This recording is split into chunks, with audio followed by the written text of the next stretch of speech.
अस्सलाम वालेकुम दोस्तों, उम्मीद है कि आप लोग ठीक हैं, खैरियत से हैं। अल्लाह पाक आप लोगों को अपने हिफ्ज़-ओ-अमान में रखे। हमारी दुआएँ हमेशा की तरह आपके साथ हैं, खुश रहें, आबाद रहें, आपके वालिदैन का साया आप पर कायम रहे और आपके बच्चों पर आपका साया कायम रहे।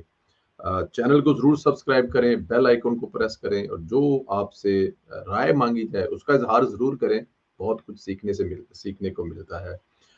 दोस्तों मियाँ दाऊद साहब जिस अपने पहले जो है वो उसमें हम ज़िक्र कर चुके हैं वीलॉग में कामयाबी मिली है। उन्होंने इस्लामाबाद हाई कोर्ट में दरख्वास्त दायर की थी कि जस्टिस तारिक महमूद जहांगीरी को डिग्री की तस्दीक तक काम से रोक दिया जाए।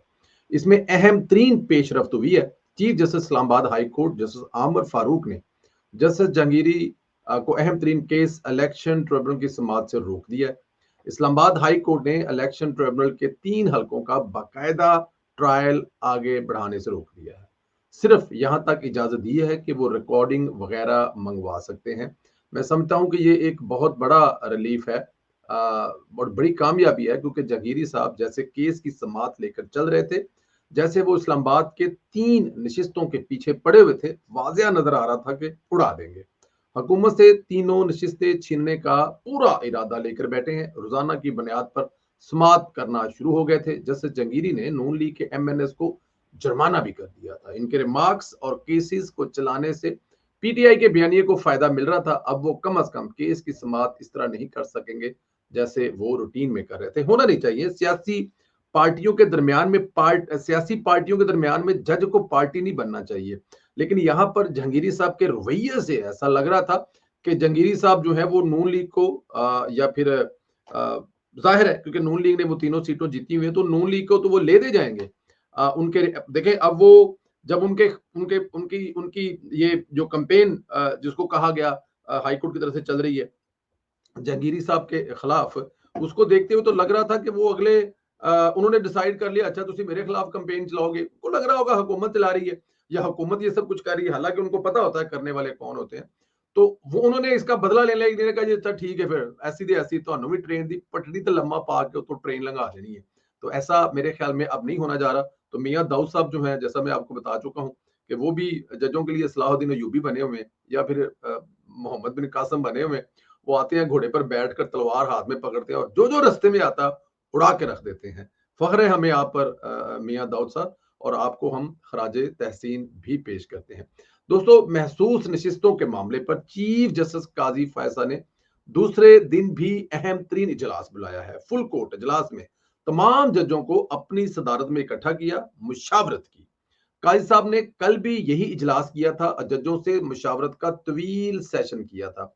मेरी इतलात के मुताबिक महसूस नशिस्तों पर फैसला इतना आसान नहीं होगा। सबको फौरी समझ आए और फैसला कुछ हिस्सों पर मुश्तमिल हो सकता है। सुप्रीम कोर्ट के इस नए मामले को कानून साजी के लिए पार्लियामेंट का रुख करने का भी कह सकती है।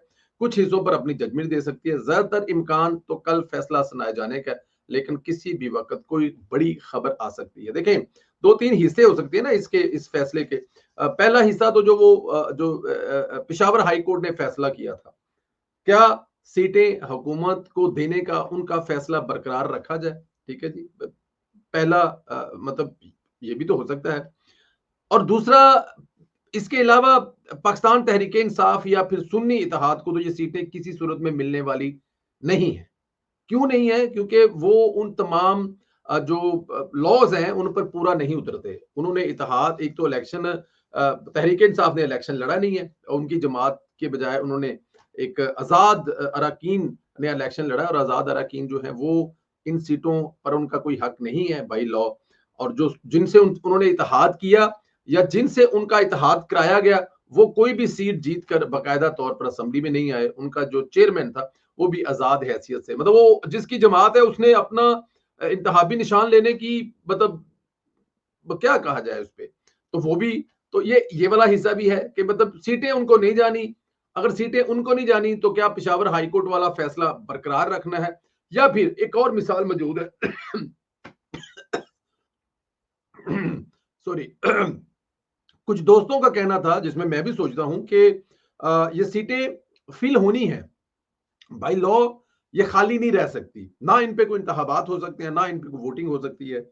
तो फिर पार्लियामेंट को तो वापस नहीं जाना चाहिए ना, कोई ऐसा लॉ नहीं है कि पार्लियामेंट को भेज दें। लेकिन जब बाजवा साहब की एक्सटेंशन वाली बात हम देखते हैं कि जब सैयद मंसूर अली शाह साहब ने उस वक्त कहा था कि जी उस वक्त के जो चीफ जस्टिस साहब थे कि बेहतर है कि हम इसमें ना पड़े, हमारा इससे कुछ लेना देना नहीं है, ये हम लोग पार्लियामेंट को वापस भेज देते हैं, पार्लियामेंट जाने और उनका काम जाने। तो फिर उस वक्त बाजवा साहब के लिए पार्लियामेंट में फैसला आया था। तो हो सकता है उसी नजीर को मद्देनजर रखते हुए यहाँ पर भी पार्लियामेंट को भेज दिया जाए। लेकिन अभी ये सारे वो अंदाजे हैं जो माहरीन लगा रहे हैं या जो माहरीन को सुनकर मैं आप तक पहुंचा रहा हूं। लेकिन इससे आगे क्या होगा, इसके लिए हमें कल तक का इंतजार करना पड़ेगा। जमात इस्लामी के अमीर हाफिज नईम अपने पहले ही ऐलान में फेल हो गए। उन्होंने 12 जुलाई को धरने का ऐलान किया था। गालबन मोहसिन नकवी से मुलाकात बाद उन्होंने धरना 26 जुलाई तक मौखर कर दिया है।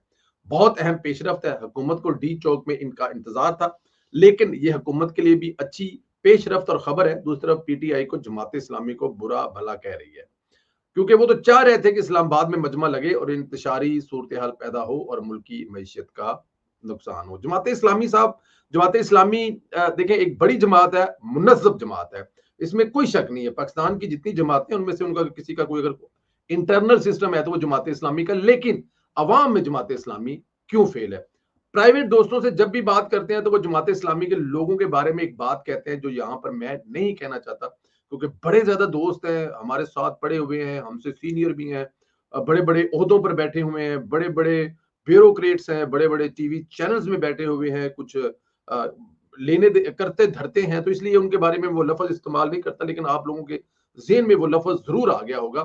वो वाला जो लफ्ज है ना, वो लफ्ज रुकावट है जमात इस्लामी की कामयाबी में। और जब तक वो चीज ये खत्म नहीं करेंगे तब तक ये कामयाबी हो नहीं सकती। देखें, अवाम के फायदे के लिए बाहर निकलना, और ये मतलब देखें जमात इस्लामी के क्रेडिट पर एक चीज जाती है जो अब वो नहीं लेते। ये पंगा इमरान खान के साथ साथ जमात इस्लामी की तरफ से ही था, ये जो पनामा वाला था, और आज उसकी तबाही आप देख लें।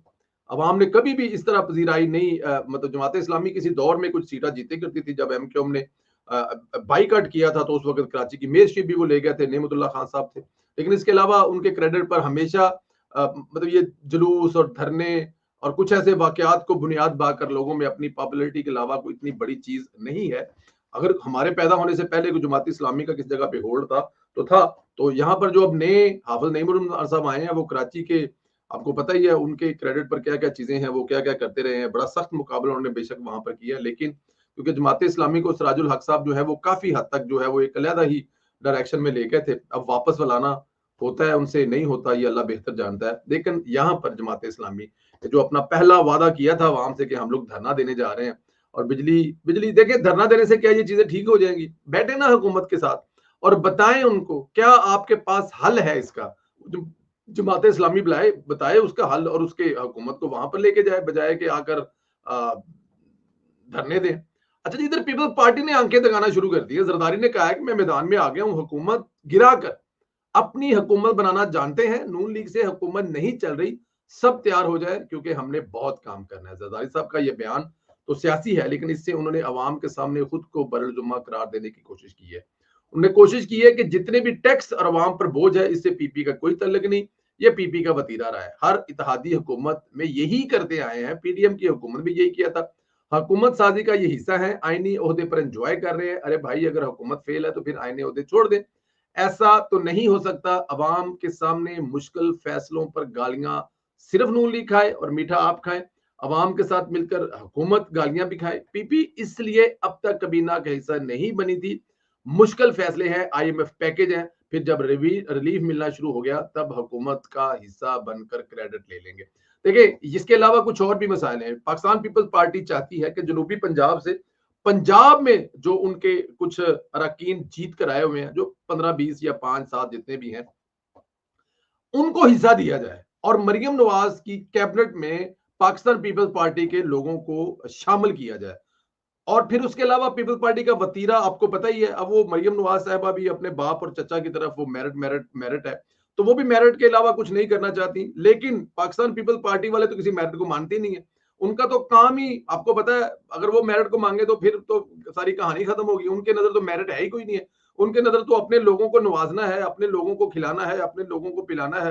वो नहीं दरबार वाली बात के दाता दरबार जाना है, नौकरी नौकरी तुम दे देना है भजन, नौकरी तो की है, दाता दरबार जाना है, अपनी खा के आनी है तो मेरे वास्ते लेके आनी है। ये है पीपल्स पार्टी का, कि उन्होंने लोगों को नवाजना है और साथ में ये कहना है कि नवाजने के बाद हमारा हिस्सा हमें दे जाए।